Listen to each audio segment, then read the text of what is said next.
অনেকেই হয়তো মনে করতে পারেন যে আমরা তো মদ মাদকতা নেশা গ্রহণ করি না, তাহলে আমাদের আলোচনা বলার দরকার কি?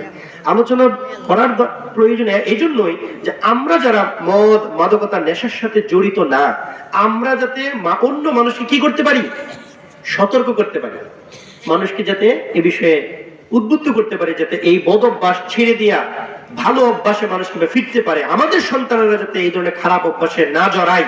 সেজন্য অভিভাবক হিসাবে, আজকের মাহফিলের শ্রোতা হিসাবে আমাদের দায়িত্ব কর্তব্য আছে না? আছে। আল্লাহ সুবহানাহু ওয়া তাআলা কোরআনুল কারীমে বলেছেন, ওয়াযাক্কির ফাইন্না যিকরা তানফাউল মুমিনিন। হে রাসূল, আপনি মানুষকে উপদেশ দেন, আপনি মানুষকে স্মরণ করিয়ে দেন। উপদেশ দিলে মুমিনের উপকার হয়। অনেক সময় কি হয়, একটা মানুষ যখন ভুল করে, তখন আপনি যদি তাকে মনে করিয়ে দেন, এই কি ব্যাপার, তুমি কাদের সাথে মিশতেছো, কি কাজ করতেছো, সর্বনাশ, এইগুলি করা যাবে না, তোমার আব্বা আম্মার একটা সুনাম আছে, তোমার বংশের একটা সুনাম আছে, ফারদার আর যাতে কখনো এইসব ছেলেদের সাথে তোমাকে না দেখি, ফারদার কখনো যাতে এই জায়গার মধ্যে তোমাকে না দেখি, কখনোই যাতে এই কথা না শুনি, তুমি এই এলাকার মধ্যে যারা মাদকাসক্ত, এই এলাকার মধ্যে যারা বকাটে, তাদের সাথে তুমি মিশছো। এই কথাটা যখন আপনি মুরব্বী হিসেবে একটা বাচ্চারে বলেন, তখন সে চিন্তা করে আসলে তো ঠিকই, আমার বংশের তো একটা সুনাম আছে, আমার বাবা মার তো একটা ইজ্জত আছে, সুতরাং আমি তো এগুলি করতে পারি না। তাহলে আপনি বলার কারণে ওই ব্যক্তি সতর্ক হয়েছে, ফলে তার জন্য উপকার হয়েছে না হয় নাই? ওই ব্যক্তি তখন নীরবে নিবৃত্তে এসে বলতেছে, আলহামদুলিল্লাহ, আঙ্কেল কিংবা বড় ভাই আমাকে বলার কারণে আমি বেঁচে গেছি। উনি যদি না বলতো তাহলে হয়তো এই বিষয়টার সাথে আমি জড়ায় যেতাম। তাহলে আপনার বলার কারণে তার উপকার হয়নি?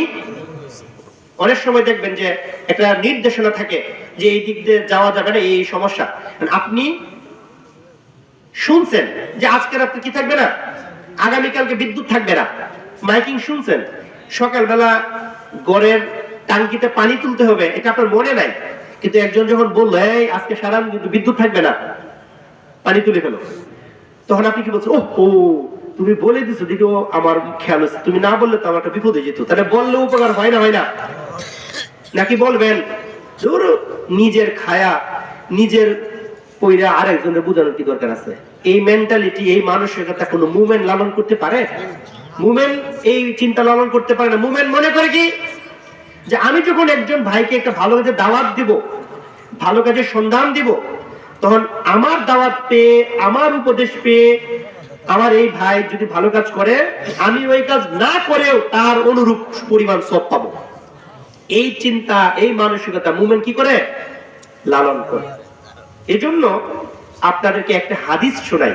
সেই হাদিসটা হচ্ছে রাসূলুল্লাহ সাল্লাল্লাহু আলাইহি ওয়াসাল্লাম বলেছেন, আদ-দাল্লু আলাল খাইরি কাফাইলিহি। যে ব্যক্তি কাউকে দাওয়াত দেয়, তার দাওয়াত পেয়ে দাওয়াত গ্রহীতা যে আমল করবে, দাওয়াত দাতা যিনি দায়ী, সেই কাজ না করে অনুরূপ পরিমাণ সওয়াব পাবে। সুবহানাল্লাহ। আপনি যদি একজনকে বলেন, ভাই তোমাকে তো নামাজ পড়া দরকার, তোমার বয়স যথেষ্ট হয়েছে, তুমি বালেগ, তোমার উপর নামাজ ফরজ, দেখো নামাজ পড়লেও সময় চলে যাবে, না পড়লেও চলে যাবে, চলো নামাজটা পড়ে ফেলি। তুমি যে নেশা করছো, মদ খাচ্ছ, বা খারাপ বন্ধুদের সাথে যাচ্ছ, তুমি এই পথে যাচ্ছ, এই পথে গেলে আর ফিরতে পারবা না, তওবা করে ইস্তেগফার করে ফিরে আসো। এই যে আপনি বললেন, বলার কারণে ব্যক্তি ওই খারাপ কাজ থেকে ফিরে আসলো, তাহলে এটার সব কি আপনি পাবেন না? আমরা তো বিশ্বাস করি, আমরা বিশ্বাসী জাতি, বিশ্বাসী জাতি হিসেবে বিশ্বাস করি আমাদের দাওয়াত আমাদের জন্য বিরাট একটা ইবাদত। সুতরাং আমরা সেই